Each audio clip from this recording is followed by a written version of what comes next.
చిత్తూరు అటు తమిళనాడు ఇటు కర్ణాటకకి border city. ఇక్కడ తమిళ కల్చర్ మాత్రమే కాదు, తమిళ భాషా ప్రభావం కూడా ఎక్కువే. కానీ కొత్తగా ఇక్కడ కేరళ కల్చర్ కనిపిస్తోంది. అవును, కేరళలో మాత్రమే చట్టబద్ధమైన ఆన్లైన్ లాటరీ వ్యాపారానికి చిత్తూరు జిల్లా ఇప్పుడు అక్రమ అడ్డాగా తయారైంది. ఇక్కడ పైసలు కుమ్మరించి కేరళ నుంచి అదృష్టాన్ని ఆశిస్తున్నారు. ముఖ్యంగా చిన్నా చితగా జీతగాళ్లు.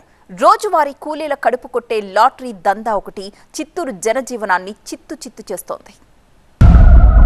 కొండ కింద కాయ్ రాజా కాయ్, పేరు లాటరీ, చేసేది లూటీ. నిషేధమున్న బేఖాతర్.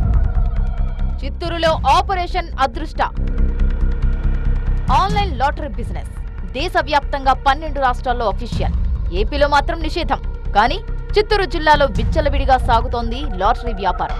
లాటరీ టికెట్ల అమ్మకంతో ప్రతిరోజు లక్షల్లో వెనకేసుకుంటున్నారు మోసగాళ్లు.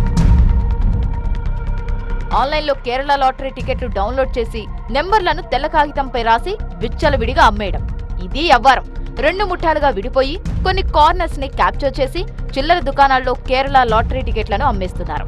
చిత్తూరు ఓల్డ్ బస్టాండ్, దర్గా circle, Girimpeta, market area, government hospital area, Kongareddipalli ఇవి అడ్డాలు. చిన్న వ్యాపారులు, రోజు కూలీలు, చిరుద్యోగులే వీళ్ల టార్గెట్లు. గత ఏడాదిలో ఆగస్టులో లాటరీ టికెట్లు అమ్ముతున్న ప్రకాష్, సురేష్ అనే ఇద్దరిని అరెస్టు చేశారు పోలీసులు. అయినా కేరళ లాటరీ టికెట్ల దందా ఆగలేదు. లేటెస్ట్ గా 3 రోజులుగా పోలీసులు దాడులు చేసి లాటరీ టికెట్లు అమ్ముతున్న 10 మందిని అదుపులోకి తీసుకున్నారు. 1 లక్ష నగదు, మొబైల్ ఫోన్లు స్వాధీనం చేసుకున్నారు. ఇక్కడితోనే ఆగలేదు. ఈ ముఠాల మూలాలు ఎక్కడా అని ఆరా తీస్తున్నారు. కేరళ లాటరీలు ఎట్టి పరిస్థితుల్లో కూడా మన ఏపీలో అనుమతి లేదు, లైసెన్స్ లేనివి.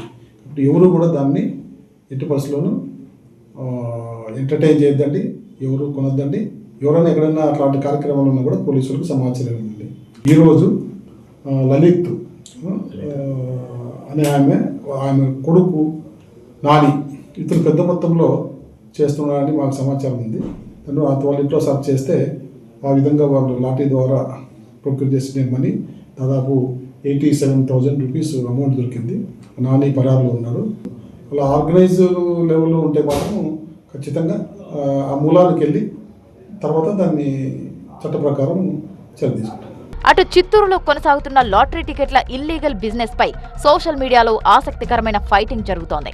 ఒక ముఠాపైనే ఫోకస్ పెట్టి మరో ముఠాను ఎంకరేజ్ చేస్తున్నారని పోలీసుల తీరును విమర్శిస్తున్నారు నెటిజన్లు. అటు పొలిటికల్ పార్టీ పెద్దలకు తెలిసే లాటరీ టికెట్ల దందా కొనసాగుతుంది అన్న ఎలిగేషన్లు ఉన్నాయి. ఇటు కలెక్టర్లను కలిసి వినతి పత్రాలు సమర్పించడంతో చిత్తూరు జిల్లా లాటరీ లూటీపై పొలిటికల్ హీట్ పెరిగింది. 1998లో లాటరీ పద్ధతిని నివారించాలని చెప్పి ప్రభుత్వాలు 1998లో చట్టం తీసుకొచ్చారు, నివారణ చట్టం. ఈ చట్టాన్ని మనలాంటి ఆంధ్రప్రదేశ్ రాష్ట్రంలో అమలు చేయడం లేదు. పూర్తిగా ప్రభుత్వాలు ఏ ప్రభుత్వం వచ్చినా దాన్ని పూర్తిగా విఫలమవుతున్నారు. ఆ ప్రభుత్వ పాలకులు, ఏ ప్రభుత్వం అధికారంలో ఉంటే ఆ ప్రభుత్వ పాలకులు లాటరీ యాజమాన్యాలు ఇచ్చే కమిషన్లకు పాల్పడి మొత్తం వాటిని కొనసాగించే పరిస్థితి కొనసాగుతోంది. కేరళ రాష్ట్రంలో మాత్రం అక్కడ వాళ్ళ ప్రభుత్వం అవకాశం ఇచ్చింది, సుప్రీంకోర్టు కూడా చెప్పింది.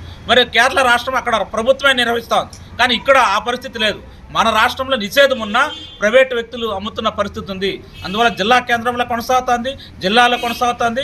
లక్షలాది రూపాయలు ఈరోజు కుటుంబాలు, పేదలు నష్టపోతున్న పరిస్థితి కొనసాగుతోంది. చిత్తూరుకు చెందిన ముఠాలు చిత్తూరుతోనే ఆగడం లేదు. వీళ్ల ఆన్లైన్ లాటరీ టికెట్ల నెట్వర్క్ తమిళనాడు, కర్ణాటక రాష్ట్రాల్లో కూడా ఉంది. ఇటీవల చిత్తూరుకు చెందిన ఇద్దరిని తమిళనాడు పోలీసులు అరెస్టు చేశారు. మరి మన కాకీ శాఖ లైట్ తీసుకుంటుందా? లాటరీ లూటీ అంతు చూస్తుందా?